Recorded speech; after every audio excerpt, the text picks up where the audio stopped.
সকাল 7টার দিকে তো ও বের হলো। মা জিজ্ঞেস করেছিল কোথায় যাচ্ছে, কিন্তু বলেনি। ও, দুপুর গড়িয়ে বিকেল হয়ে এসে সোহান এখনো বাসায় আসেনি।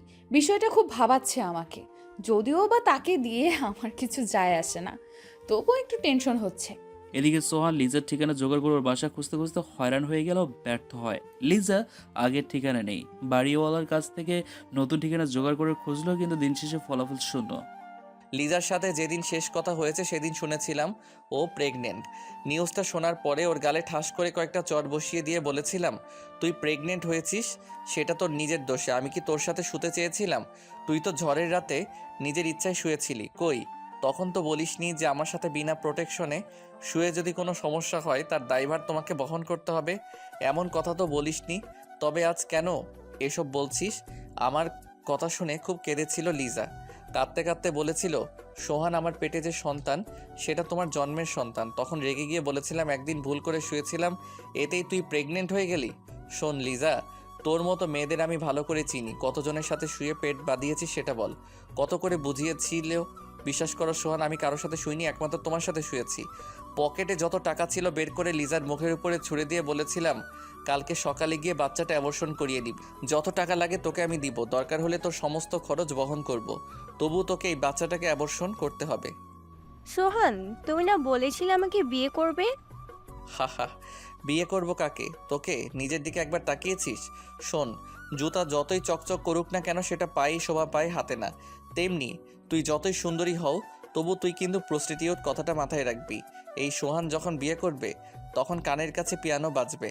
আমার বউ যখন হেঁটে যাবে রাস্তার সব ছেলেরা হুমড়ি খেয়ে পড়বে এক পলক দেখার জন্য, আর পিছনে বসে বাহবা দিবে। কথাগুলো বলে লিজার ঘর থেকে বেরিয়ে আসি। সোহান পুরোনো কথাগুলো মনে করে অস্থির হয়ে ভেঙে পড়ে। লিজার কাঁদো কাঁদো চেহারাটা চোখের সামনে ভেসে উঠলেই নিজের প্রতি নিজেরই ঘৃণা লাগে। ভাবছে সেদিন কেন যে নিজেকে সামলিয়ে চলে আসলো না, তবে তো এমন দিনের সম্মুখীন হওয়ার সম্ভব হতোই না। এভাবে হার মারলে চলবে না, যেভাবে হোক লিজাকে খুঁজে বের করতে হবে যত তাড়াতাড়ি সম্ভব, অ্যাট এনি কস্ট। সন্ধ্যার পরে দরজা কলিং বেল বাজলে সাথে এসে দরজা খুলে দিল। বাইরের দিকে এক পলক তাকিয়ে চলে যায়। সোহান দরজা আটকে দিয়ে রুমে ঢুকলো। সোহান ভেতরে ঢুকলে আমি তার দিকে তাকিয়ে অনেকটা অবাক হলাম। তাকে সম্পূর্ণ বিধ্বস্ত দেখাচ্ছে। পুরো মুখ কালো হয়ে গেছে, চুলগুলো এলোমেলো, মনে হচ্ছে নিজের চুল নিজে টেনেছে। আপনি এখন কোথা থেকে আসলেন? আজকে তো আমাকে কলেজে নিয়ে যাওয়ার কথা ছিল। মা গতকালকে কত করে বলেছিল, বলে দিয়েছে। প্রিন্সিপাল স্যার কল দিয়ে বলেছে আজকেই যাওয়ার জন্য, তবুও আপনি আসলেন না। জানেন মা কতটা টেনশনে ছিল? আপনাকে কতবার কল করেছে তবুও ধরেননি। অবশেষে মা আমাকে নিয়ে কলেজে গেছে। আচ্ছা, এত কথা বলছি, আপনি কোনো উত্তর দিচ্ছেন না কেন? সোহান কোনো কথাই বলছে না, ধীরে ধীরে বিছানাকে এগিয়ে গিয়ে শুয়ে পড়ল। সোহানকে ভীষণ ক্লান্ত দেখাচ্ছে আজ। কয়েকদিন ধরে ওর মতে গতি বোঝা যাচ্ছে না, মাথায় কিচ্ছু কাজ করছে না। এই মুহূর্তে কি করা উচিত ভেবে পাচ্ছি না। সোহান চোখ বন্ধ করে শুয়ে আছে, পাশে বসে তার দিকে তাকাচ্ছি। এভাবে অনেকক্ষণ কেটে যাওয়ার পর বললাম, আপনি খাবেন না? সোহান নিশ্চুপ। আপনি কি শুনছেন? আবারও নিশ্চুপ সোহান। বসা ছেড়ে উঠে সোহানের দিকে উঁকি মেরে তাকালাম। সে ঘুমিয়ে পড়েছে। বুঝতে পারলাম ক্লান্ত শরীর, তাই শোয়া মাত্রই ঘুম চলে এসেছে। আধা ঘন্টা পরে দরজায় টোকা দিলে বুঝতে পারলাম কেউ তো এসেছে। বিছানা দিয়ে নেমে দরজাটা খুলে দেখি সোহানের মা। মা, আপনি? হ্যাঁ, তোর সাথে কিছু কথা ছিল, বাহিরে আয়। জি মা। মায়ের সাথে তার রুমে ঢুকলাম। জান্নাত, আমার কাছে আয়। মায়ের এমন কথায় কিছুটা ভয় পেলাম। বিয়ে হওয়ার পরে তিনি নিজে গিয়ে কখনো তার রুমে ডাকেনি, সব সময় সাথীকে দিয়ে ডাকিয়েছেন। কিন্তু আজ সম্পূর্ণ অন্যরকম লাগছে বিষয়টা। আমি কিছু বলার আগে তিনি বললেন, জান্নাত, তোকে আমার পুত্রবধূ হিসেবে খুবই ভালো লাগে। তোর জন্য আমি সব করতে পারবো, কিন্তু তার বিনিময়ে আমার একমাত্র ছেলেটাকে তোর খুশিতে রাখতে হবে। সোহান আমার একমাত্র ছেলে। কয়েকদিন ধরে লক্ষ্য করেছি ছেলেটা ঠিকমতো খাচ্ছে না, ঘুমাচ্ছে না, খুব সকালে বেরিয়ে যাচ্ছে। ছেলেটা বিয়ের আগে এতটা উচ্চদৃষ্ট ছিল না, এখন বিয়ে করানোর পরে খুব অশান্তি ভোগ করছে। আমি বুঝতে পারছি তোদের ভেতরে বনিবনা হচ্ছে না। তুই হয়তো সোহানকে মন থেকে মেনে নিতে পারছিস না। জান্নাত, তোর যা প্রয়োজন সব তুই পাবি, কিন্তু তার বিনিময়ে সোহানকে তো সুখী করতে হবে।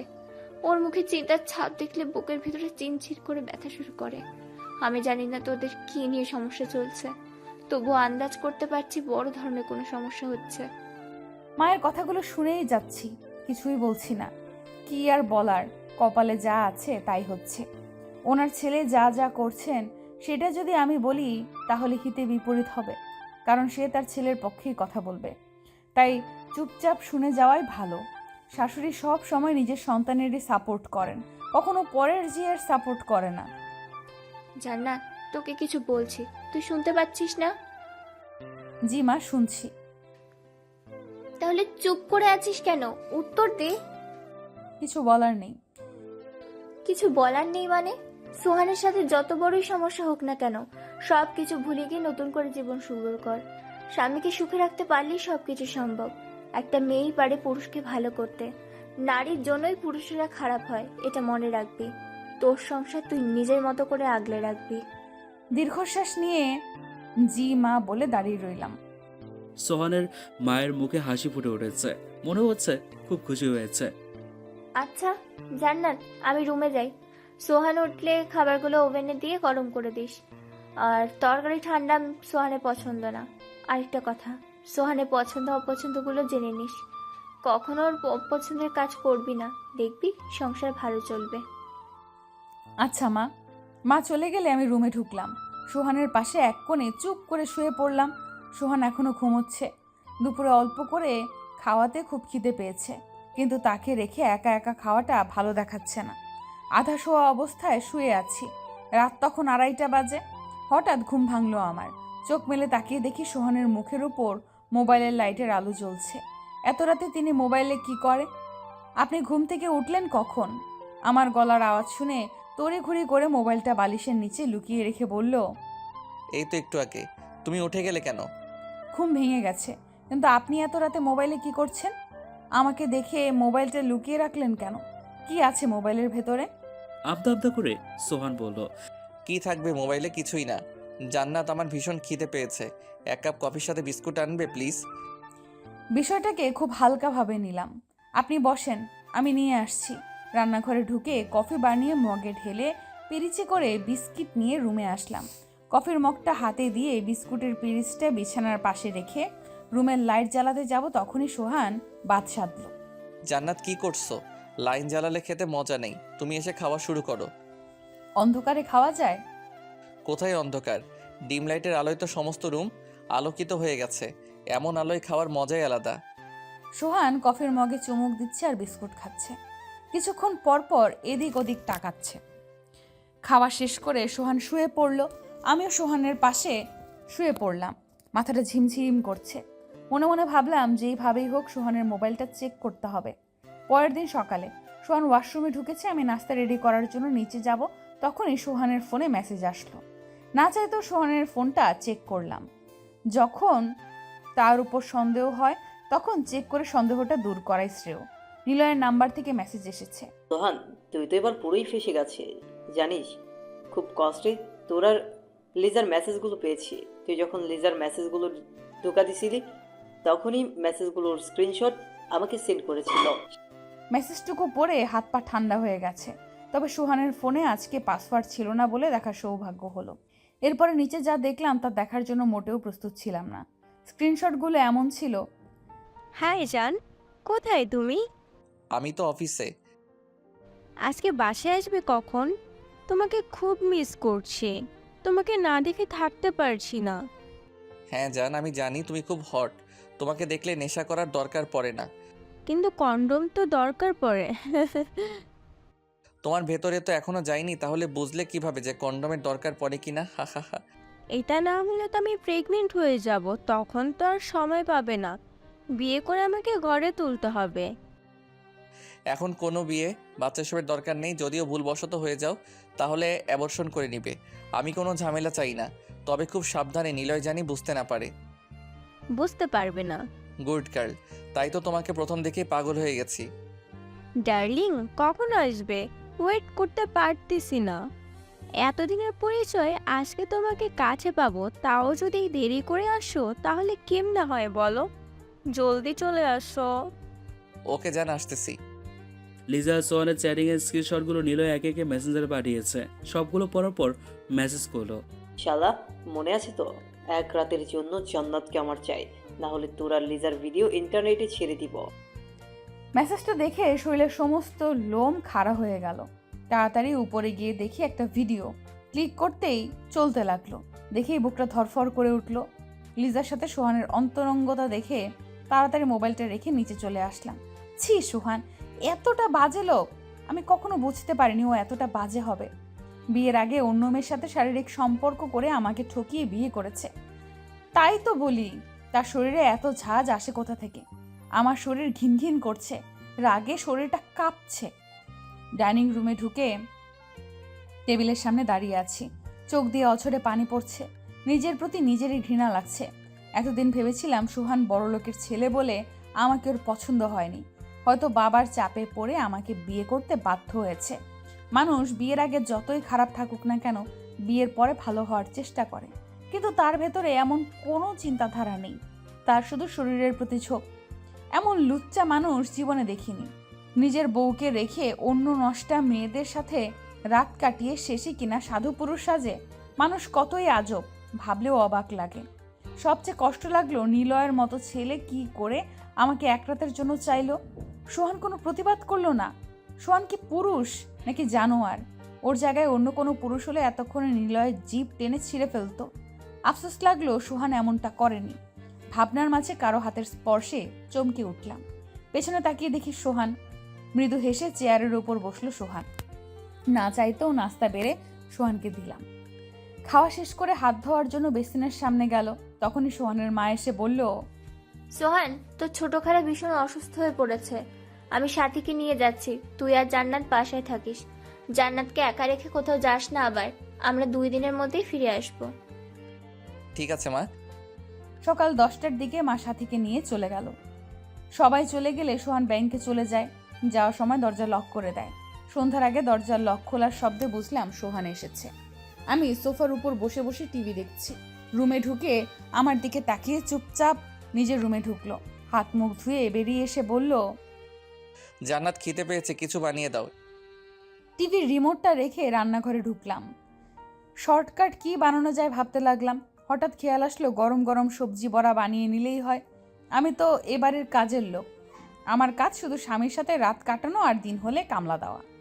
তাদের তো কথা শুনতেই হবে। 3 বেলা খাবার দিচ্ছে, জামা কাপড় দিচ্ছে, আর কি চাই? তার বিনিময়ে তারা একটা পার্মানেন্ট ঝি পেল। আমাকে এখন ঝি ছাড়া কিচ্ছু মনে হয় না। শ্বশুরাব্বা বলেছিলেন তাদের বাসায় কাজের লোক আছে, তাই নিজের তেমন কাজ করতে হয় না। কিন্তু আমি আসার পর থেকে আজ অবধি কোনো কাজের লোকের দেখা পেলাম না।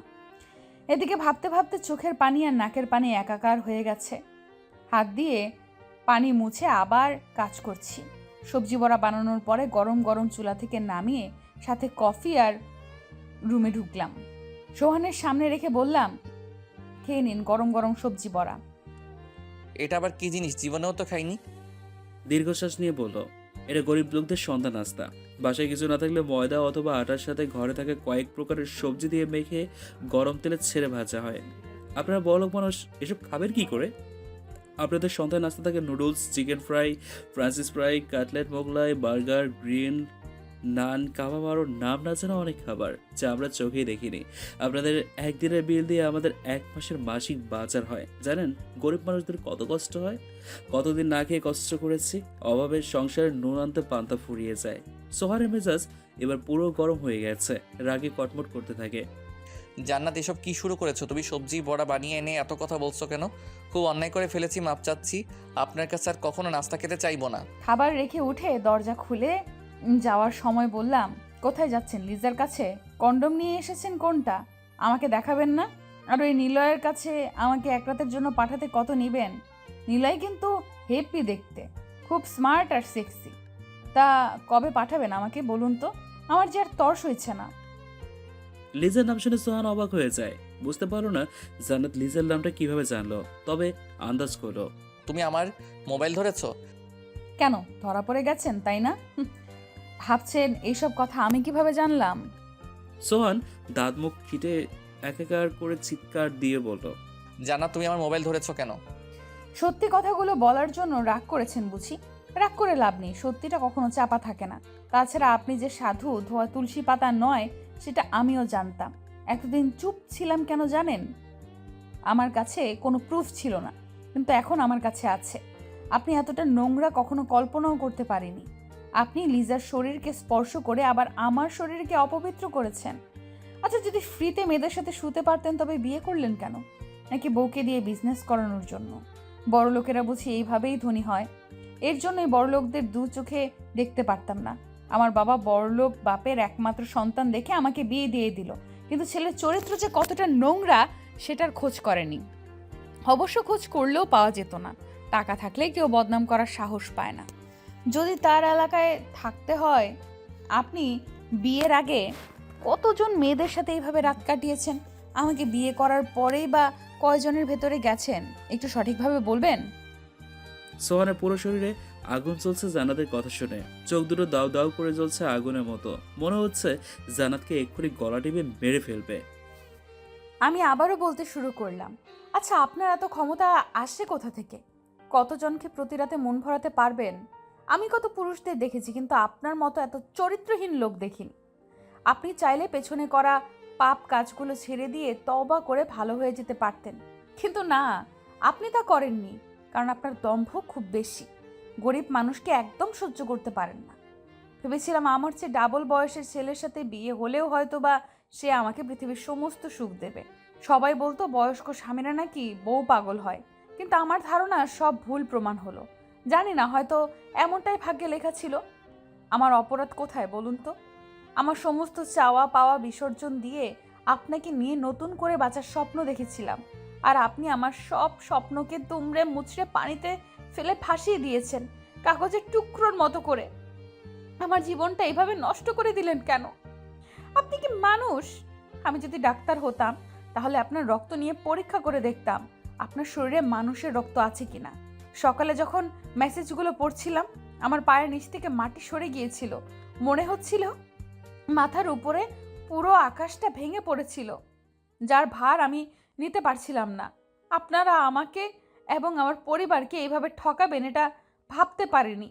বাবা যদি এর চেয়ে বেশি আমাকে দিন আনে দিন খায় এমন লোকের সাথেও বিয়ে দিত তবুও মনে শান্তি পেতাম, আর না হলে সারা জীবন কুমারী হয়ে বাবার বাসায় রেখে দিত।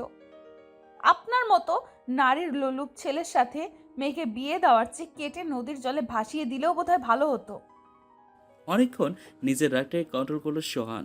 সোহান বিছানা দিয়ে নেমে আমার পাশে এসে হাত ধরে টেনে নিচে ফেলে দিল। নিচে ফেলে দেওয়ায় পিঠের মেরুদণ্ডে টান লাগে। ও মাগো বলে চিৎকার দিয়ে উঠি। এদিকে সোহান দাঁত মুখ খিচে আমার দিকে এগিয়ে আসছে। আসার সময় রুমের এদিক ওদিক ভালো করে তাকায়, কিন্তু হাতের কাছে কিছু না পাওয়াতে বিছানার উপরে বেল্টের দিকে নজর পড়ল। বেল্টটা হাতে নিয়ে আমার দিকে এগিয়ে আসলো। আমি বুঝতে পারলাম এখন একটা অঘটন ঘটতে যাচ্ছে। বাসায় কেউ না থাকাতে সুযোগটা পেল সোহান। তোর এত সাহস হয় কি করে? আমার ফোনে হাত দিয়েছিস কেন? আমি পুরুষ মানুষ, একটা না 10টা মেয়ের সাথে রাত কাটাবো, তাতে তোর বাপের কি? তুই তোর সমস্ত চাহিদা পেলেই তো হয়, তারপরও আমার ব্যাপার নিয়ে তো লাফালাফি করিস কেন? কথাই তো আছে, ছোট লোকদের কপালে সুখ সয় না, তাই তো সবসময় এটা নিয়ে ঝামেলা করিস। তোর নিজের দিকে খেয়াল করেছিস তোর কি আছে? তোর বাপ তো একটা ফকির, মেয়েকে আমার কাঁধে তুলে দিয়েই খালাস হয়ে গেছেন, আর কোনো দায়িত্ব নেই। এই বলে সোহান বেল্ট দিয়ে পিঠে আঘাত করলো। আমার বাবা গরিব হতে পারে ঠিকই, তাই বলে আমি কি আপনার দেওয়া কোনো কিছু পরে আছি? দেখেন, হাতের চুড়িও খুলে ফেলেছি, নাকফুলটাও শুধু বাকি আছে, ওটাও খুলে দিয়ে যাব যেদিন আপনাকে ডিভোর্স দিয়েই বাড়ি ছেড়ে চলে যাব। আমার কথায় সোহানের মেজাজ আরও গরম হয়ে যায়। তারপর খেপে গিয়ে আবারও বেল্ট দিয়ে বাড়ি শুরু করে। ব্যথায় শরীর ঝলতে লাগলো, তবুও উফ শব্দটা পর্যন্ত করিনি। সোহান বেল্টটা ফ্লোরে ফেলে দিয়ে আমার দিকে এগিয়ে এসে চুল ধরে বলল, শোন, তোকে বিয়ে করেছি বলে এটা ভাবিস না যে তোর কথা মতো আমি উঠবো আর বসবো। তোদের মতো ফকিন্নির মেয়েরা আমার পকেটে থাকে। তোকে টাচ করতে গেলে তোর এত সমস্যা হয় কেন? তোর শরীরটা কি সোনা দিয়ে বাঁধানো নাকি যে ধরলেও ক্ষয় হয়ে যাবে? বিয়ে হয়েছে 1 বছর হয়নি, তার ভেতরে মুখ চালানো শুরু করে দিয়েছিস। তোর মুখ ভেঙে দিব। বিয়ের পরে শুনেছি তো গ্রামের ছেলেদের সাথে মাখামাখি করেছিস। আমি মনে হয় কোনো কিছু বুঝি না? তুই কি নিজেকে ভার্জিন মনে করিস? কয়জন ছেলের সাথে শুয়ে এসেছিস তাই বল, আমারটার হিসাব না হয় পরে দিব। তোদের মতো গ্রামের মেয়েদের আমার চেনা আছে, টাকার জন্য সব করতে পারে। এবার সোহানের কথায় আমার ভীষণ রাগ উঠছে। আপনি এত নীচ ভাবতেও অবাক লাগছে। আজকে নিজের চরিত্র ঢাকার জন্য আমাকে কলঙ্কিনী বানাচ্ছেন। হ্যাঁ, আমি 100 ছেলের সাথে শুয়েছি, আমি তো আপনাকে বলিনি আমাকে বিয়ে করেন, তবু গায়ে পড়ে বিয়েটা করলেন। এখন আবার ঝগড়া করছেন। সমস্যা কি আপনার? বিয়ে করে তো প্রতি রাতেই ইচ্ছামতো ভোগ করেছেন। এমন কোনো রাত নেই যে আপনি শান্ত ছিলেন। তাহলে এত বড় বড় কথা আসে কোথা থেকে? আমরা গরিব হতে পারি, কিন্তু আপনার মতো এত ছোট লোক না। আমাকে ছোট লোক বলার আগে নিজে কি সেটা একবার ভাবুন, তারপর না হয় আমাকে বলবেন। সোহান কথা বলার মাঝে গলটা উপরের দিকে চেপে ধরে চাপ দিয়ে বলল, তোকে এত করে বলার পরে মুখ চালাচ্ছিস, তোর গলাটা চেপে ধরে এখানে দম বন্ধ হয়ে যাবে। এটা বলে গলাটা ছেড়ে দিল। আমি সোহানের দিকে তাকালাম। সোহানের চোখ লাল হয়ে আছে। তারপর সোহান দেয়ালের সাথে নিজের হাতটাকে বাড়ি মারে। রাত তখন 4টা বাজে, ওদের রুমে ঝড় বয়ে যাচ্ছে। সোহান রুম থেকে বেরিয়ে যায়। সমস্ত শরীর ব্যথায় জ্বলছে, কোথাও হাত দিতে পারছি না। ওয়াশরুমে উঠে যাওয়ার মতো গায়ে কোনো শক্তি নেই। অনেকক্ষণ পরে ধীরে ধীরে বিছানা দিয়ে নেমে ওয়াশরুমে ঢুকলাম। ভালো করে চোখে মুখে পানি ছিটিয়ে বেরিয়ে এসে টান টান হয়ে বিছানার উপর শুয়ে পড়লাম। চোখ দুটো ঝাপসা হয়ে আসছে, বারবার তন্দ্রা দিচ্ছে।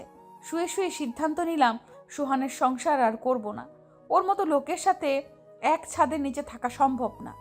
এতদিন অনেক ধৈর্য ধরেছি, দেখি ভালো হয় কিনা। কিন্তু না, সোহান ভালো হওয়া তো দূরের কথা, উল্টো আরও গায়ে হাত তুলে নিজেকে প্রতিষ্ঠিত করতে চায় তার চরিত্রকে। সকালে বাবাকে কল করে সব কিছু খুলে বলতে হবে। ড্রয়িং রুমের সোফার পাশে হাত পা মেলে দিয়ে সিগারেটের ধোঁয়া উড়াচ্ছে সোহান। মাথার ভেতরে সব কিছু ঘুরছে। এভাবে বসে থেকে বাকি রাত পার করে দিল সোহান। সকাল হওয়ার একটু আগে চোখ দুটো লেগে যায়। হঠাৎ করে সোহান চোখ খুলে তাকিয়ে নিজেকে সোফার পাশে আবিষ্কার করলো। হঠাৎ তার খেয়ালে আসলো রাতের কথাগুলো। তার মানে সারা রাত এখানে ছিলাম। বসা ছেড়ে উঠে তাড়াতাড়ি করে দৌড়ে রুমে ঢুকলো সোহান। সোহান আসলে আমার চোখ তার দিকে পড়তেই সাথে সাথে চোখ দুটো নামিয়ে নিলাম। এদিকে শরীরে প্রচণ্ড পরিমাণে ব্যথা অনুভব হচ্ছে। সোহান কাছে এসে হাত ধরলে ছিটানি মেরে বললাম, আমার গায়ে একদম হাত দিবেন না, দূরে থাকেন আমার কাছ থেকে। আমি আপনার সংসার করব না, এতদিন অনেক সহ্য করেছি, আর না। সংসার করব না বললেই হবে নাকি? আমাকে ছেড়ে কোথাও যেতে পারবে না। আমি ডিভোর্স চাই। কিসের ডিভোর্স?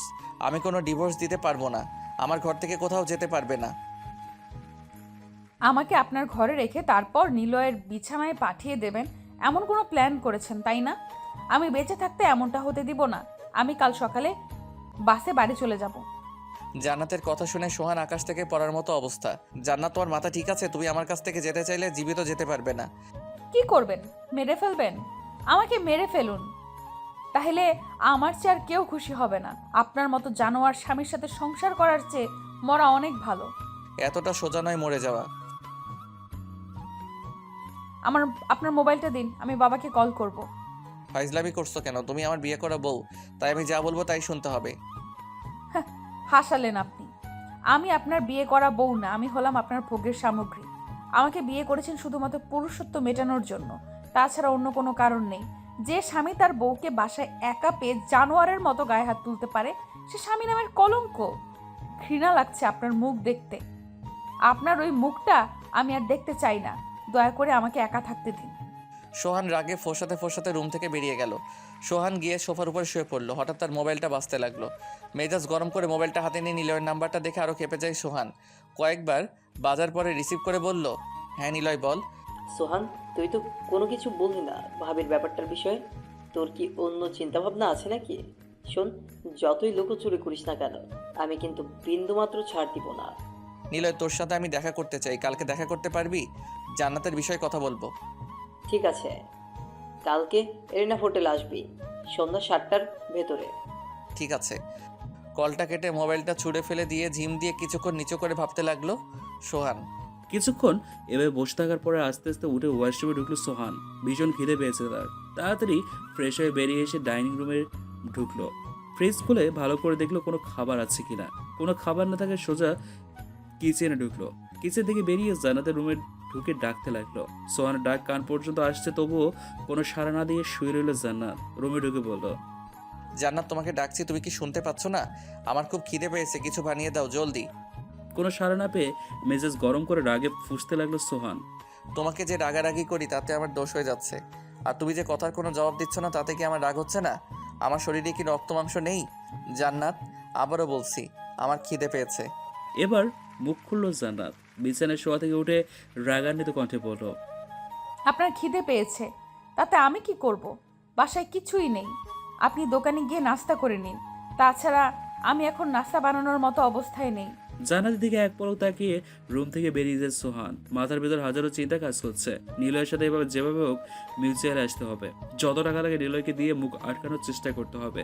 তারপর ভালোভাবে বুঝিয়ে যেভাবে হোক ভিডিওটা ডিলিট করাতেই হবে। সোজা আঙ্গুলে কাজ না হলে আঙ্গুল বাঁকা করতে হবে। পরের দিন সকালে রেডি হয়ে অফিসে যাওয়ার জন্য বের হবে সোহান। জান্নাত, আসতে দেরি হবে, তাই আজকে প্লিজ কোনো বাহানা করবে না। অনেক দিন হলো তোমার সাথে কোনো সম্পর্ক হয় না। আজকে আমাকে ভালোবাসা দিয়ে ভরিয়ে দিবে। আমার আর এমন থাকতে ভালো লাগছে না। আমি ঠায় দাঁড়িয়ে রইলাম, কোনো উপায় খুঁজে পাচ্ছি না। বাবাকে কল করে বলার সিদ্ধান্ত নিয়েও পরক্ষণে মত পরিবর্তন করলাম। লাজ লজ্জা বলতে কিচ্ছু নেই। এত কিছু হয়ে যাওয়ার পরেও এমন কথা কিভাবে বলতে পারলো ভাবতেই মাথাটা ভন ভন করে ঘুরছে। সারাদিন চিন্তা করতে করতে সময় পার হয়ে যায়। সন্ধ্যা 7:10 আগেই এরিনা হোটেলে ঢুকলো সোহান। চারদিকে একবার চোখ বুলায় সোহান। নিলয়ের দেখা না পেয়ে দরজার সামনে পায়চারি করেছে সোহান। বারবার ঘড়ির দিকে তাকাচ্ছে সোহান। 7:15 বাজে, এখনো নিলয় আসছে না। মেজাজটা একটু একটু করে গরম হয়ে গেল। তাহলে কি নিলয় হারামি আমার সাথে নাটক করছে? পকেট থেকে মোবাইলটা বের করে নিলয়ের নম্বরে কল দিল সোহান। প্রথমবার বাজার পর নিলয় কলটা রিসিভ করে হাসতে লাগলো। অনেকক্ষণ পর হাসি থামিয়ে বলল, এত ব্যস্ত হলে কি দিন চলে নাকি? আজকে আমি আসতে পারবো না, জরুরি কাজ পড়ে গেছে। কালকে একই টাইমে আসবি, দেখা করব। নিলয়ের কথা শুনে দাঁতে দাঁত চেপে ধরে যাচ্ছে সোহান। কলটা কেটে মোবাইলটা পকেটে নিয়ে হোটেল থেকে বেরিয়ে সোজা নিচে চলে আসলো। মনে মনে সিদ্ধান্ত নিল নিলয়ের একটা ব্যবস্থা করতে হবে। বেশি বার বেড়ে গেছে। লোভে যখন একবার হয়েছে, সামনে আরও বেড়ে যাবে। হোটেল থেকে বেরিয়ে সোজা ক্লাবে ঢুকলো সোহান। আজ অনেকদিন পর এখানে আসতে পেরে মনের ভিতর স্বস্তি ফিরে আসলো। দ্রুততার সাথে ক্লাবে জয়েন করলো। এখন লোকজন তেমন কেউ আসেনি। 9টার পর আসতে শুরু করবে। জান্নাতকে তো বলে এসেছিল ফিরতে রাত হবে, তাই এখানে আসা। যদি তাড়াতাড়ি বাসায় চলে যায় তাহলে জান্নাত সন্দেহ করবে। কিছুক্ষণ পরে সোহানের কাঁধে হাত রাখলো মায়া। সোহান, আজকে কি মনে করে আসলি? পথ ভুলে নয় তো? কি রে, বোবা হয়ে গেলি নাকি? এখনো আমার সাথে রেগে আছিস? দেখ, মানুষের জীবনে অনেক ভুল হয়, তাই আমিও না হয় একটা ছোট ভুল করেছি, তাই বলে বন্ধু হিসেবেও কি কথা বলা যায় না? সেদিন তোর নিজেরও কিছু দোষ ছিল, যার কারণে এমনটা হয়েছে। তুই কি কথা বলবি না? ঠিক আছে, তুই থাক তোর রাগ নিয়ে, আমি যাচ্ছি। মায়া শোন। হ্যাঁ বল, কি বলবি? বলবো আমার কপাল, এতদিনে একটা খোঁজ পর্যন্ত নিস নাই, আবার কথা বলিস। কি আর বলবো, নতুন বিয়ে করেছিস নাকি? বউ নাকি খুব সুন্দর? তাকে পেয়ে তো সবাইকে ভুলেই গেছিস এখন। তোকে কে বললো? যেই বলুক না কেন, আগে বল কথাটা সত্যি কিনা। হ্যাঁ সত্যি। মিষ্টি কোথায়? এখান থেকে বের হয়ে তারপর খাইয়ে দিব। আমি মিষ্টি খাবো না, আজকের বিলটা তুই দিয়ে দিস, তাহলেই হবে। হা হা করে হাসলো সোহান। বাহ, তোর মুখে হাসি দেখে ভালো লাগছে। অনেকদিন পর মায়ের সাথে জমে আড্ডা দিয়ে রাত 12:30টায় বাসায় ফিরল সোহান। দরজায় কলিং বেল চাপলে জান্নাত এসে দরজা খুলে দিলে চমকে উঠল জান্নাত। সোহান পুরো ঢুলছে। আদো আদো চোখে বলে উঠল, তুমি এভাবে পচা জামা কাপড় পরে আছো কেন? তোমার কি জামা কাপড় নেই? আপনি মদ গিলে এসেছেন? আমি কোথায় পচা জামা পরলাম? এটা তো নতুন। হ্যাঁ এসেছি, তাতে কি হয়েছে? কি হয়েছে মানে? এত রাতে বাড়ির ছেলে এভাবে মদ গিলে আসে নাকি? অনেক দিন পরে খেয়েছি, আমি রুমে যাচ্ছি, তুমি জলদি আসো। সোহান চলে গেলে জান্নাত বিছানায় গিয়ে শুয়ে পড়লো। একটু পরে ওয়াশরুম থেকে বেরিয়ে বিছানার উপর পা ঝুলিয়ে বসলো সোহান। জান্নাত টের পেয়েও কিচ্ছু বলেনি। জান্নাত, আই এম সরি। আসলে আমার মাথাটা গরম হয়ে গেছিল তুমি আমার মোবাইল ধরার কারণে, যাতে করে নিজেকে আর সামলাতে না পেরে গায়ে হাত তুলে ফেলেছি। ভুল হয়ে গেছে, ক্ষমা চাই। জান্নাত এবার রাগান্বিত হয়ে বলল, আপনার ক্ষমা আপনার কাছেই রাখুন। কতবার ক্ষমা চাইবেন? বারবার ভুল করবেন আর বারবার ক্ষমা করে দিব? এটা আমার পক্ষে সম্ভব না। তাছাড়া আমার কথা না হয় বাদই দিলাম, আপনার পুরো পরিবার এখন বাসায় নেই, সেই সুযোগে আপনি মদ গিলে এসেছেন। মা আপনাকে এত করে বলে গেল আমাকে একা রেখে কোথাও যেন না যান, তবু আপনি গিয়েছেন। তাহলে এটা কি হলো? আপনি মায়ের আদেশ অমান্য করেছেন। প্লিজ আমাকে ডাকবেন না, আপনার সাথে আমার কথা বলতে ইচ্ছে করছে না। জান্নাত একদিকে মুখ ফিরিয়ে শুয়ে থাকে, কোনো কথাই বলছে না সোহানের সাথে। সোহান পাশে শুয়ে পড়ল, তারপর বারবার জান্নাতের দিকে আর চোখে তাকাচ্ছে। এক পর্যায়ে না পেরে বলে উঠল, এই জান্নাত ঘুমিয়ে গেছো নাকি? জান্নাত এইদিকে তাকাও প্লিজ। সোহানের কথা জান্নাত তার দিকে ঘুরে তাকায়। শরীরের ব্যথা কিছুটা কমলেও মনের ব্যথা এখনো ভরপুর। জি বলেন। জান্নাত এইভাবে রাগ করেছো কেন? আমাকে ক্ষমা করে দাও প্লিজ, আর ভুল করবো না। একটা লাস্ট চান্স দাও, দেখি নিজেকে সংশোধন করতে পারি কিনা। সরি বলতে হবে না।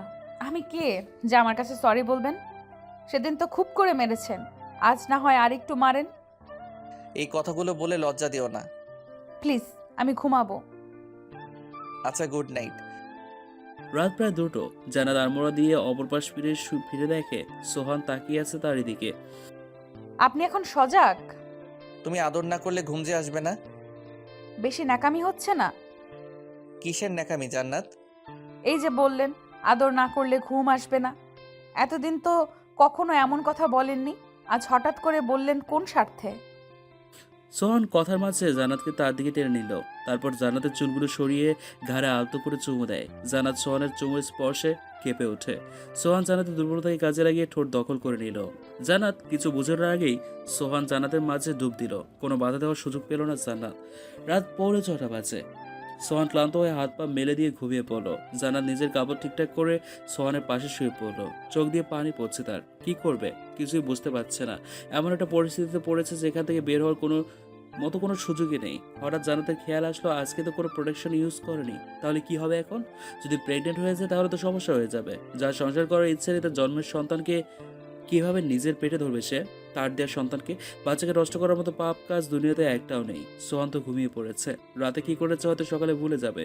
কালকে সব কথাগুলো মনে করে দিতে হবে, না হলে বড় ধরনের সমস্যা হলে ঝামেলায় পড়ে যাবে। সবকিছু ভাবতে ভাবতেই জান্নাত ঘুমিয়ে পড়ল। সকালবেলা ঘুম থেকে উঠে চোখ মেলে তাকিয়ে পাশে সোহানকে দেখতে না পেয়ে অবাক হলাম। ঘড়ির দিকে তাকিয়ে দেখি 9:15 বাজে। এত বেলা হয়ে যাওয়াতে শোয়া ছেড়ে ধর্মর করে বিছানা দিয়ে নেমে ওয়াশরুমে ঢুকলাম। কিছুক্ষণ পর বেরিয়ে এসে রুমে দাঁড়ালাম। তারপর রুম থেকে বের হয়ে সোহানকে খুঁজতে লাগলাম গতকাল রাতের কথাটা বলার জন্য। সমস্ত ঘর খোঁজার পরেও সোহানকে না পেয়ে কিছুটা হতাশ হলাম। মানুষটা এত সকালবেলা কোথায় গেছে? নিজের কাছে ফোন না থাকার কারণে জানতে পারলাম না তিনি কোথায় গেছে। দরজার কাছে গিয়ে দেখলাম বাহির থেকে লক করা। বুঝতে বাকি রইল না যে সোহানের কারসাজি এটা। অনেকটা অবাকও হলাম যে তিনি যাওয়ার একবারও না বলে গেলেন কিভাবে। নিজের রুমে এসে পায়চারি করছি, কেন জানি ভালো লাগছে না। এদিকে পেটে ক্ষুধাও লেগেছে, কিন্তু রান্না করে খেতে ইচ্ছে করছে না। একটু পরে দরজার লক খোলার শব্দে বুঝতে পারলাম সোহান এসেছে। অনেকক্ষণ পরেই সোহান রুমে ঢুকলো। গলাটা কক করে কাশি দিয়ে এদিকে এসে ট্রেটা বিছানার উপর রাখলো। জান্নাত হাত মুখ ধুয়েছো? কি হলো? আমি কিছু জিজ্ঞেস করছি, উত্তর দিচ্ছ না কেন? একটু পরে বললাম, কিছু বলবেন? নাস্তা কিনে এনেছি, খেয়ে নাও। খাবো না। কেন খাবে না? এমনি। সোহান এবার বিছানার উপর বসে মাথাটা ধরে পড়ল। আমার উপরে রাগ করেছো? আসলে আমি তোমার সাথে খারাপ ব্যবহার করতে চাই না, তবু কেন জানি হয়ে যায়। আমি রাগকে কন্ট্রোল করতে পারি না। কেন জানি বর্তমানে নিজেকে পাগল মনে হয়, হুটহাট রাগ করা। তবে সবচেয়ে বড় বিষয়টা হলো ইদানিং গায়ে হাত তোলা। জান্নাত, বিশ্বাস করো আমি চাই না তোমাকে মারতে, কিন্তু কেন জানি হয়ে যায়। তুমি আর কখনো আমার মুখে মুখে কথা বলবে না। হঠাৎ সোহান বলল, জান্নাত, কালকে রাতে মনে হয় প্রোটেকশন নাওনি। প্লিজ এমনটা করো না। আমি এত তাড়াতাড়ি বেবি নিতে চাই না। জবটা ছেড়ে নতুন জব নিয়ে তার 5 বছর পরে বেবি নেওয়ার চিন্তা ভাবনা করব। তাছাড়া তোমার পড়াশোনা চলাকালে নিলে অনেক ক্ষতি হবে পড়াশোনার। আমি কি বলছি তুমি বুঝতে পারছো? এমনিতে অনেক ঝামেলার ভেতরে আছি, তাই এটা নিয়ে কোনো ঝামেলা করতে চাই না। ঝামেলা মানে? কিসের ঝামেলা? উফ জান্নাত, তুমি শুধু মুখ চালাও। জানো, বন্দুকের গুলির চেয়ে কথার আঘাত ছুরির চেয়েও ধারালো। তোমাকে বুঝিয়ে বলার পরেও তুমি শুধু প্রশ্ন করো, যার কারণে প্রচুর রাগ ওঠে। আপনি বেবি নেওয়াটাকে ঝামেলা বলছেন কেন? বিয়ে করে রাতের পর রাত আমার সাথে শুতে পারবেন আর বেবি হলে সেটাকে মানবেন না? এটা কি ধরনের কথাবার্তা? শোনেন, একটু আগে আপনি যা বললেন আমি মুখ চালাই বলে আপনার রাগ উঠে। রাগ কি শুধু আপনার একার? আমার কি রাগ নেই? আপনি যে কথাটা বললেন এটা একজন স্বামীর কথা নয়। আসলে আপনি বিয়ে করেছেন শুধু ভোগ করার জন্য, বেবি হলে ঝামেলা গ্রহণ করার জন্য নয়। তুমি এসব আমাকে বলে কোনো লাভ হবে না। আমি কারো কথা মতো চলি না, নিজের যা বুদ্ধি আছে সেই মতো চলি। হ্যাঁ, সেটা তো ঠিকই। আপনি রাতভর আমাকে নিয়ে ফুর্তি করতে পারবেন, প্রয়োজন হলে বন্ধুর বিছানায় পাঠাতে পারবেন, আর বাচ্চা কনসেপ্ট হলে সেইটাকে মেনে নিতে পারবেন না। একটা বাচ্চা হলে তো আপনার মান সম্মান ডুবে যাবে। সবাই বলবে ওই তো অমুকে বাপ যায়। তাহলে তো মেয়েদের নিয়ে ফুর্তি করতে পারবেন না। আমি জানতাম আপনি লুচ্চা, কিন্তু আপনি যে জাত লুচ্চা সেটা জানতাম না। মেয়েদের শরীর ছাড়া কিচ্ছু বোঝেন না।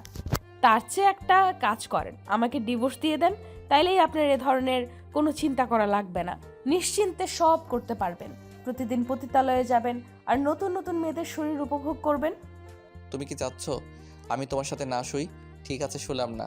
শোয়ার জন্য অনেক মেয়ে আছে। টাকা দিলে মেয়েদের অভাব আছে নাকি? মা আসুক, তারপর তোমার একটা ব্যবস্থা করব। আপনি এইসব কথা বলতে পারলেন? সোহান কোনো উত্তর না দিয়ে রুম থেকে বেরিয়ে গেল। আমি তো ঠায় দাঁড়িয়ে রইলাম। আমি একজন স্বামী চেয়েছিলাম, কিন্তু এমন স্বামী নয়। সোহান শুধুমাত্র আমার শরীরের টানে আমার কাছে আসে। কি বলে গেল এসব? বাচ্চাটা নাকি ওর একটা ঝামেলা, টাকা দিলে অনেক মেয়ে পাওয়া যায়। এইসব বলে কি বোঝাতে চাচ্ছে? তার কাছে আমার কোনো মূল্য নেই। সব কিছু মাথার উপর দিয়ে যাচ্ছে। কষ্টে বুকের ভেতরটা হাহাকার করছে। চিৎকার করে কাঁদলে বোধ হয় কষ্টটা কমে যেত। ঘরের ভেতরে কেন জানি অস্বস্তি কাজ করছে, ভালো লাগছে না কিছু।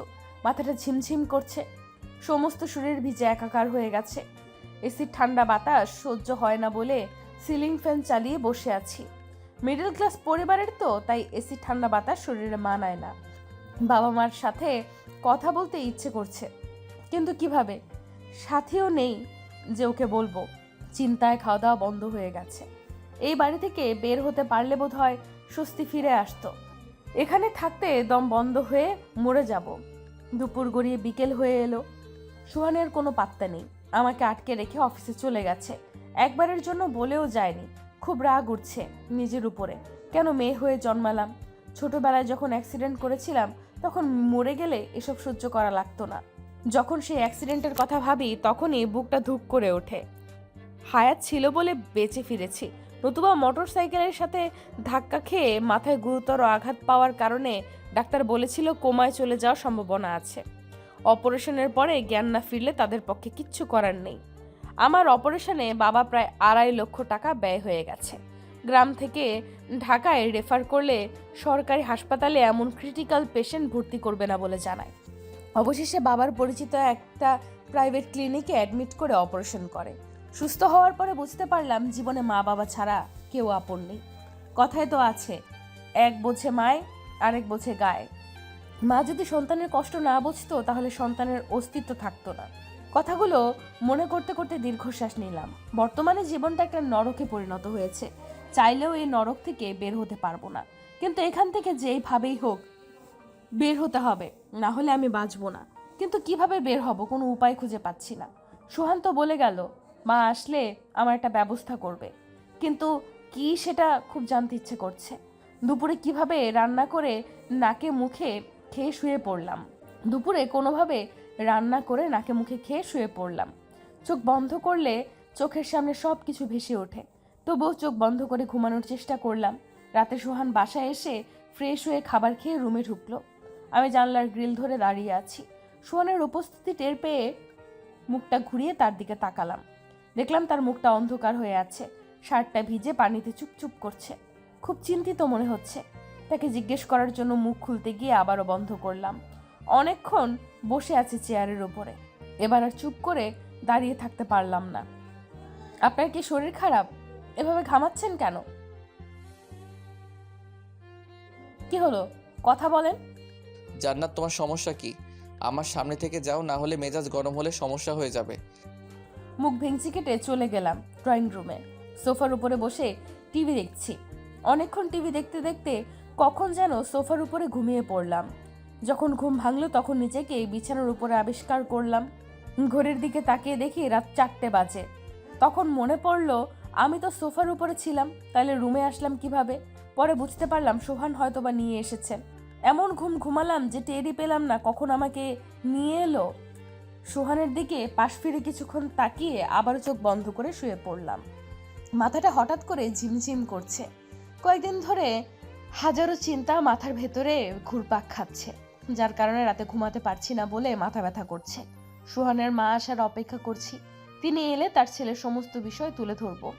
নিজের ছেলেকে নিয়ে এতদিন অন্ধের মতো বিশ্বাস করে গেছেন, কিন্তু আসলে যে তার ছেলে কত বড় নোংরা মেন্টালিটির বলে বোঝানো যাবে না। বাবার সাথে কথা বলাটা খুব জরুরি, কিন্তু কিভাবে? এত কিছু ভাবতে ভাবতে চোখ দুটো লেগে গেল। সকালে ঘুম থেকে উঠে সোজা ওয়াশরুমে ঢুকলাম। ফ্রেশ হয়ে বেরিয়ে রুমে এসে বিছানার দিকে তাকিয়ে দেখি সোহান ঘুমাচ্ছে। রুম থেকে বেরিয়ে রান্নাঘরে ঢুকে চুলায় চায়ের পানি দিয়ে 1 কাপ চা করলাম। লিকার হয়ে গেলে মগে ঢেলে দাঁড়িয়ে দাঁড়িয়ে চা খেলাম। ছটপট আটা দিয়ে 4টে পরোটা বানিয়ে গতকালকের রান্না করা তরকারি আর ডিম পোচ করলাম। হটপটের ভেতরে পরোটা সহ ডিম রেখে সোফার উপরে ফ্যান ছেড়ে বসলাম। প্রচণ্ড গরম পড়েছে, শ্বাস করার মতো বিন্দুমাত্র সুযোগ নেই। ইচ্ছে করছে ফ্রিজ খুলে ঠান্ডা পানি বের করে ঢকঢক করে খেয়ে ফেলি, তাতে যদি অস্বস্তি কাটে। কিছুক্ষণ সোফার সাথে হেলান দিয়ে শুয়ে আছি। হঠাৎ সামনের দিকে চোখ পড়তেই সুহানকে দেখে চমকে উঠলাম। সুহান শার্ট পরে দরজার কাছে এসে বলল, আমি নাস্তা আনতে যাচ্ছি, তুমি বসো। নাস্তা আনতে যাওয়া লাগবে না, আপনি টেবিলে বসেন, আমি নাস্তা দিচ্ছি। সোহান বিস্ময়কর দৃষ্টিতে তাকিয়ে রইল, তারপর বলল, জান্নাত, তুমি কি নাস্তা বানিয়েছো? জি, কখন? একটু আগে। তুমি এই সকালবেলা নাস্তা বানিয়েছো? সকাল কোথায়, প্রায় 8টা বাজে। যাই হোক, একই কথা। আপনি মোবাইলটা আমার কাছে দিবেন, আমি একটু বাবার সাথে কথা বলতাম, অনেকদিন বলা হয়নি। সুহান কিছুক্ষণ চুপ থেকে বলল, কয়েক ঘন্টা অপেক্ষা করো, আমি তোমার জন্য বিকেলবেলা একটা মোবাইল কিনে নিয়ে আসবো। টাচ ফোন কি ইউজ করতে পারো? কখনো করিনি, তবে চেষ্টা করলে পারবো। মানুষ পারে না এমন কোনো কাজ নেই। ঠিক আছে, তাইলে বিকালে পেয়ে যাবে। এখন জলদি নাস্তা দাও, খেয়ে ব্যাংকে যাব। সোহানকে নাস্তা বেড়ে সামনে দিলাম। সোহান পরোটা ছিঁড়ে ছিঁড়ে ডিম দিয়ে খাচ্ছে। মায়ের সাথে কি কথা হয়েছে? তারা আসবে কবে, কিছু বলেছে? কথা তো হয়েছে, কিন্তু আসার কথাটা জিজ্ঞেস করতে মনে ছিল না, আজকে কল করে জিজ্ঞেস করে নিব। সোহান খাওয়া শেষ করে হাত ধুয়ে তারপর কুলি করে রুমে ঢুকলো। একটু পরে রেডি হয়ে বেরিয়ে এসে বলল, জানাত, আমি যাচ্ছি, তুমি সাবধানে থেকো। সোহানের কথাগুলো শুনে আমি তো পুরোই মেরে চমকে গেলাম। বিয়ের পরে এই প্রথম সোহান এমন কথা বলল। সোহান দরজা লক করে চলে গেল।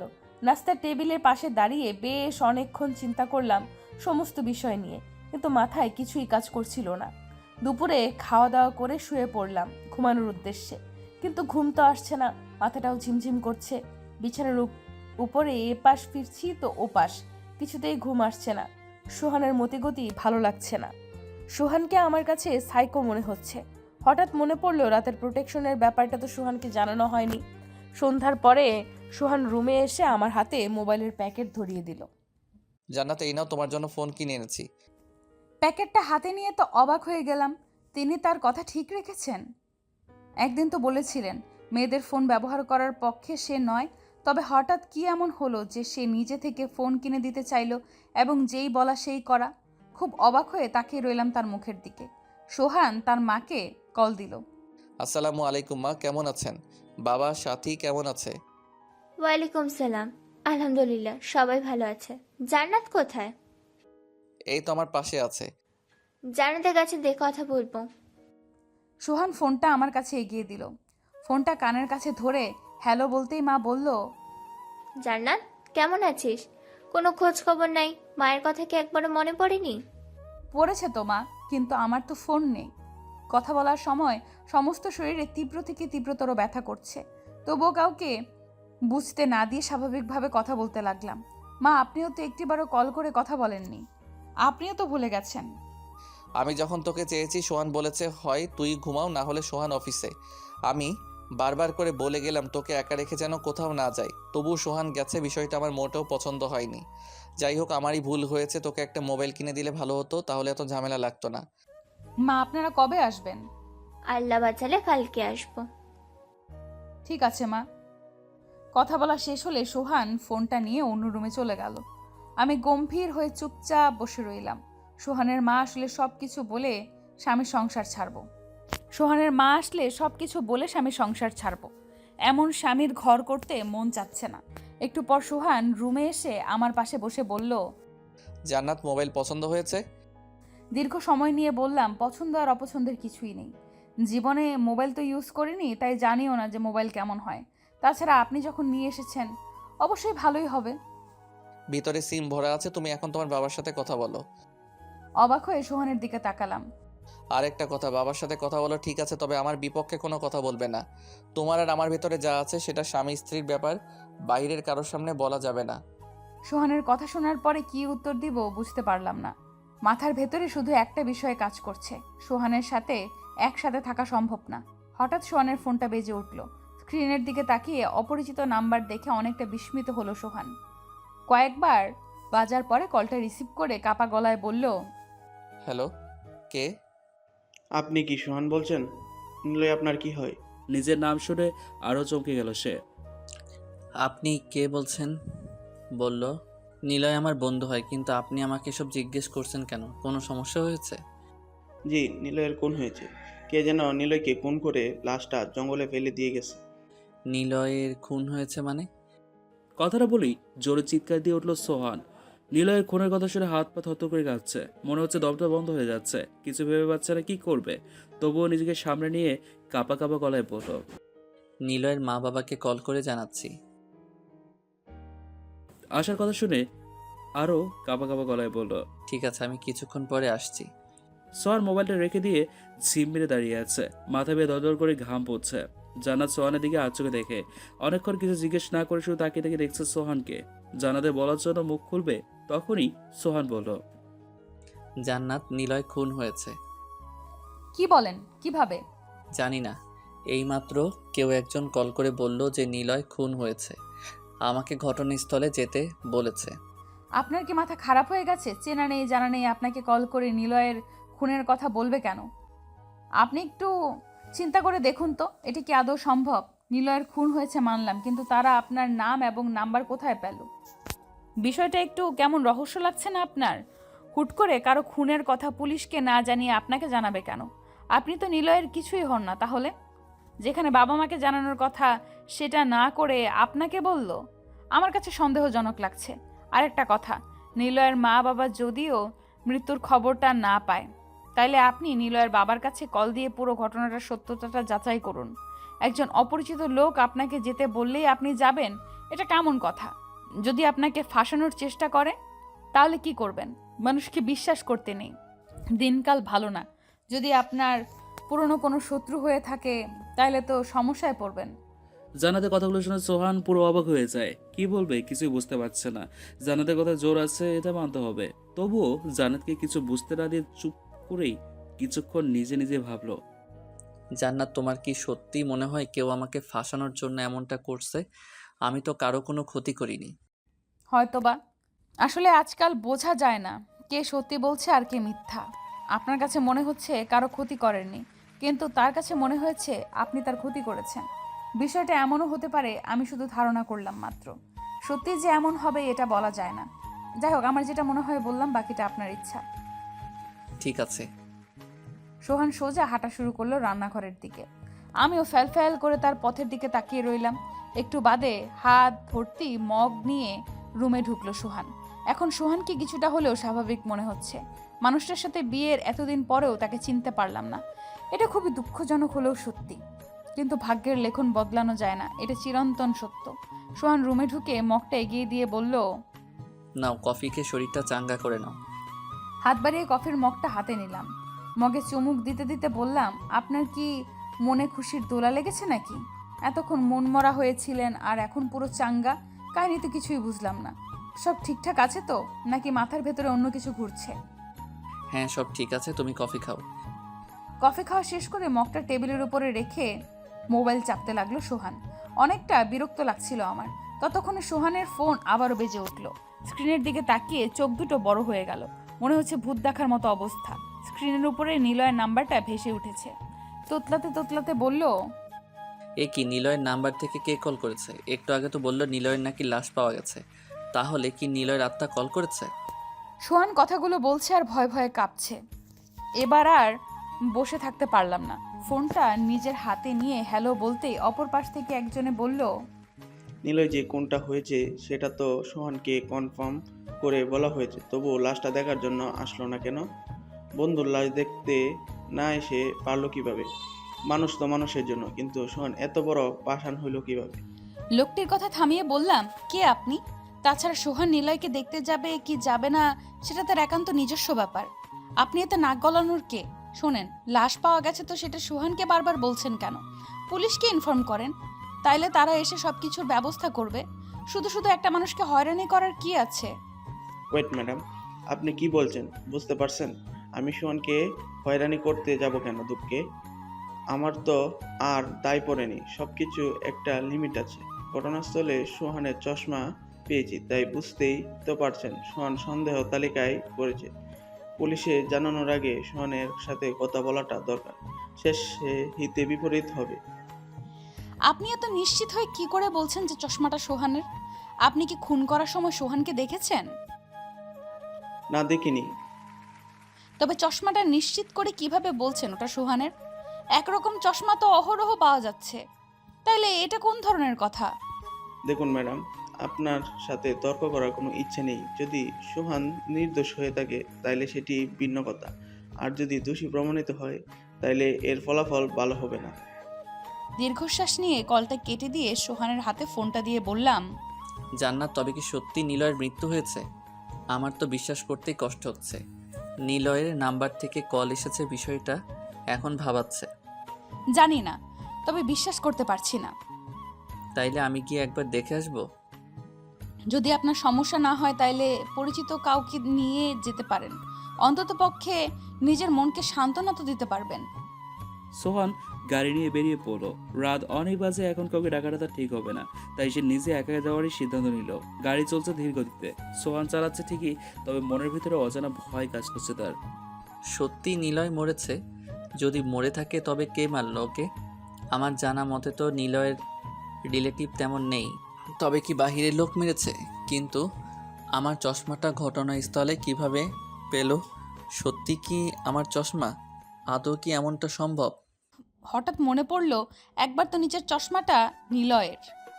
সবকিছুর হিসাব মেলাতে মেলাতে গাড়িটা এসে থামলো। শুনশান জায়গাটায় অনেকটা ভয় কাজ করছে সামনে এগোতে।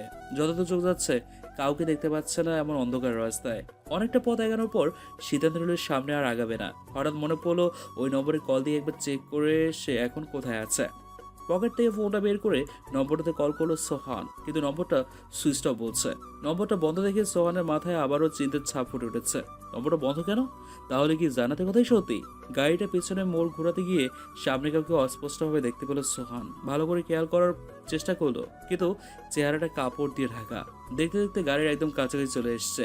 সোহান ভেবে পাচ্ছে না দরজা খুলবে কি খুলবে না। সোহানের বলার অপেক্ষা না করে লোকটি গাড়ির গ্লাসের টোকা দিল। সোহান দরজাটা খুলতে বাইরে বের হয়ে বলল, কে আপনি? আমাকে আপনি চিনবেন না, আমি আপনাকে ভালো করেই চিনি। আপনাকে খুন করার জন্য আমাকে সুপারি দেওয়া হয়েছে। নিজের খুনের কথা শুনে সোহানের চেহারার রং পাল্টে গেল। ভয়ে সমস্ত শরীর শিউরে উঠল।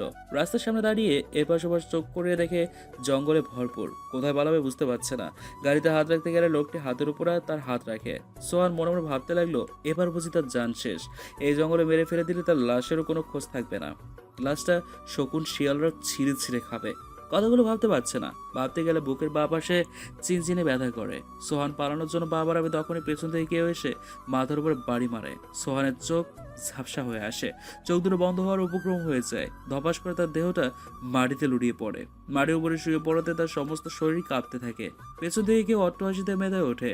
হাসিতে মেয়ে কি যেন বলছে, কিন্তু সোহান বুঝতে পারছে না। কণ্ঠস্বরটা সোহানের কানে আসতে লাগলো। মনে হচ্ছে কণ্ঠটা খুব পরিচিত, কিন্তু উঠে দাঁড়ানোর মতো শক্তি তার মাঝে নেই। সোহানের জ্ঞান ফিরে সে নিজেকে হসপিটালে বেডে আবিষ্কার করলো। আধো চোখে আস্তে আস্তে তাকিয়ে রুমের চারদিকে চোখ বুলিয়ে নিজের মাকে দেখে কিছুটা স্বস্তির নিঃশ্বাস নিল। বেঁচে আছে সেটা ভেবে খুশিতে আত্মহারা হয়ে যাওয়ার মতো অবস্থা। সোহানের জ্ঞান ফিরে আসাতে সোহানের মায়ের মুখে হাসি ফুটে উঠেছে। দাঁড়ানো থেকে বেডের উপরে বসে মাথার চুলগুলো টেনে দিচ্ছে সোহানের শরীরটা ব্যথায় জ্বলছে, ব্যথায় ছিঁড়ে যাচ্ছে। চোখ যেন ঝাপসা হয়ে এসছে। সোহানের কপালে টপ করে পানি ফোঁটা পড়ছে। সোহান বুঝতে পারলো এটা কোনো পানি না, তার মায়ের চোখের জল। লজ্জায় মাথা তুলে তাকাতে পারছে না সে। তবুও আবেগে ভরা কান্না বিজড়িত কণ্ঠে বলে উঠল, মা, জান্নাত কোথায়? ওকে তো দেখছি না। জান্নাত কি আসেনি? কিছুক্ষণ পরে সোহানের সেদিনের রাতের সমস্ত ঘটনা মনে পড়ে গেল। বুকটা ধূপ করে কেঁপে উঠলো। শোয়া ছেড়ে উঠে মাকে জড়িয়ে ধরে কাঁদতে লাগলো সোহান। কাঁদো কাঁদো হয়ে রাতের সমস্ত ঘটনা মাকে খুলে বলে। কথা শোনার সময়ে সোহান পুরোপুরি উত্তেজিত হয়ে যায়। মা তাকে বহু কষ্টে থামিয়ে হাত মাথায় বুলিয়ে দিয়ে সান্ত্বনা দিতে থাকে। সোহান মায়ের কোনো কথা কানে লাগাচ্ছে না, সে নিজের মনে যা আসছে তাই বলে যাচ্ছে। সোহানের কান্না আওয়াজ শুনে সাথী ভিতরে আসলো। সোহান সাথীকে দেখে আরো জোরে জোরে কাঁদতে লাগলো। ভাইয়ের কান্না দেখে বোনের পরাণ যেন বেরিয়ে যাচ্ছে। ভাইকে সান্ত্বনা দেওয়ার কোনো ভাষা নেই সাথীর, তবুও বলল, ভাইয়া এভাবে কাঁদলে কি হয় বলো? তাছাড়া পুরুষ লোকের কাঁদাটা শোভা পায় না। পরিস্থিতি যতই প্রতিকূলে থাকুক না কেন, ধৈর্য ধরে মোকাবেলা করার মন মানসিকতা থাকতে হবে। সাথীর কথা শোনার পরে সোহান মাকে বলল, মা, জান্নাত কোথায়? ও কি আমাকে দেখতে আসেনি? ঠিক আছে, তোমার বলা লাগবে না। আমি নিজে জান্নাতকে কল করে জিজ্ঞেস করছি যে আমাকে হাসপাতালে দেখার জন্য কেন আসেনি। স্ত্রী হয়ে কিভাবে স্বামীর কাছে না এসে বাসায় একা একা বসে আছে। এবার আসুক, তাহলে ভালো করে বুঝিয়ে দিব এত অভিমান কিভাবে করে। কথা বলতে বলতে বালিশের পাশে নিজের মোবাইলটা দেখতে পেয়ে তারপর হাতে নিয়ে পাওয়ার অন করলো। তখন মোবাইলের স্ক্রিনে তাকিয়ে তারিখের দিকে চোখ পড়লে আটকে উঠল সোহান। সোহানের মনে পড়লো সেদিন তো সোমবার ছিল, অথচ আজ বৃহস্পতিবার। তার মানে মাঝে 2 দিন আমার জ্ঞান ছিল না। তাইলে এই 2 দিন আমি কোথায় ছিলাম? অনেকক্ষণ ভাবার পর সোহান তার মাকে বলল, মা, বলো না তো জান্নাত আসলো না কেন? আমাকে তুমি কোথায় পেলে? আমার তো কিছুই মনে পড়ছে না। আমি কেমন করে হসপিটালে আসলাম? এই লোকটা তো আমাকে মেরে ফেলার কথা বলেছিল, কিন্তু আমার মাথায় এটা কাজ করছে না। আমাকে ওরা কেন মারতে চেয়েছিল? সোহান, তুই শান্ত হ বাবা। তোকে তো রক্তাক্ত অবস্থায় রাস্তার উপরে একজন পথচারী পেয়ে হসপিটালে অ্যাডমিট করে। তোকে যখন হসপিটালে আনা হয় তখন তোর বন্ধু রবিন তোকে দেখতে পেয়ে সাথে সাথে আমাকে ইনফর্ম করে। রবিনের কল পেয়ে আমরা ছুটে আসি হসপিটালে। 2 দিন তোর কোনো হুঁশ ছিল না। ডাক্তার বলেছিলেন যদি জ্ঞান না ফেরে তাহলে তুই কোমায় চলে যেতে পারিস। খুব ভয় পেয়েছিলাম আর আল্লাহর কাছে একটাই ফরিয়াদ করেছিলাম যেন আমার বুক থেকে তোকে কেড়ে না নেয়। আল্লাহ আমার দোয়া কবুল করেছেন, তাই তার দরবারে লক্ষ লক্ষ শুকরিয়া জানাই। সোহান এবার আর শুয়ে থাকলো না। নামাজের পা বাড়াতে গেলে সাথী বাদ সাধলো। ভাইয়া তুমি নামছো কেন? শুয়ে থাকো। ডাক্তার তোমাকে পুরো 1 মাস বেড রেস্টে থাকতে বলেছে। তোমার শরীর থেকে এতটাই রক্ত পড়েছে সেটা পরিমাপ করা যাবে না। সোহান ফ্যালফেল করে তাকিয়ে আছে। সাথীর দিকে তাকিয়ে থেকে বলল, জান্নাত আমাকে দেখতে আসলো না কেন? ও সুস্থ আছে তো? সাথী সোহানের হাত ধরে কাঁদো কাঁদো স্বরে বলল। ভাইয়া গলাটা যেন আটকে আসছে সাথীর। সাথীকে সান্ত্বনা দিয়ে বলল, কাছিস কেন বোন? কি হয়েছে? ভাবি তো আজকে সকালে চলে গেছে। জান্নাত চলে গেছে মানে? কি বলছিস এসব? জান্নাত কোথায় গেছে? মা, সাথী এসব কি বলছে? জান্নাত কোথায় চলে গেছে? সাথী ঠিকই বলেছে, জান্নাত তার বাবার বাসায় চলে গেছে। সেখানে গিয়ে কিছুদিন পর তোকে ডিভোর্স লেটার পাঠিয়ে দেবে। মা, তুমি এসব কি বলছো? জান্নাত আমাকে ছেড়ে চলে যেতে পারে না। তুমি বলো মা, তুমি যা বললে সব মিথ্যা বলেছো। আমি কোনো মিথ্যা বলছি না। জান্নাত আজকে সকালে বাসে করে বাবার বাসায় চলে গেছে। যাওয়ার আগে খুব করে কেঁদেছে, তবে জান্নাত যা করেছে ভালোই করেছে। তোর মতো কুলাঙ্গারের সাথে থাকার চেয়ে চলে যাওয়াই ভালো। জান্নাতের জায়গায় আমি থাকতে আরো আগেই চলে যেতাম। আমার এখন খুব ঘৃণা লাগছে এটা ভেবে যে আমার পেটে তোর মতো সন্তানের জন্ম হয়েছে বলে। জান্নাত যাওয়ার সময় তোর সমস্ত কুকর্মের কথা বলে গেছে। ছি, আমার তো ভাবতেও লজ্জা লাগছে তুই এমন জঘন্য কাজ করতে পারিস। তুই আমার এতদিনের সমস্ত বিশ্বাস ধুলে মিটিয়ে দিয়েছিস। মায়ের কথা শুনে সোহানের চোখ কপালে উঠল। সোহান কল্পনাও করতে পারেনি জান্নাত সবকিছু এভাবে বলে দিয়ে হুট করে বাবার বাসায় চলে যাবে। মোবাইলটা হাতে নিয়ে জান্নাতের নম্বরে কল দেবে, তখনই তার মা বলে উঠল, কাকে কল দিবি? জান্নাতকে? কোনো লাভ নেই। কল করে জান্নাত এক কাপড়ে চলে গেছে। সাথে সাথে তোর দেওয়া একটা সুতাও নেয়নি মেয়েটা। জান্নাতের মতো মেয়ে যদি প্রত্যেক সংসারে করতে না পারে তাহলে এমন কোনো মেয়ে হয়নি যে তোর মতো বদমেজাজি রাগী স্বামীর ঘর করবে। কয়েক মাসের সংসারে জান্নাত নিজেকে এতটা গুটিয়ে নেবে যে আমি ভাবতেও পারিনি। মায়ের কথা শুনে পানিতে চোখ টলমল করছে। নিজেকে এখন খুব অপরাধী মনে হচ্ছে। কি করবে কিছুই বুঝতে পারছে না। জান্নাতের চলে যাওয়াকে কিছুতেই মেনে নিতে পারছে না সোহান। জান্নাত মাত্র তার বাবার বাসায় চলে আসে। সারা রাস্তায় শুধু নীরবে চোখের পানি পড়েছে জান্নাতের। অটোরিকশা এসে দরজার সামনে দাঁড় করিয়ে বলল,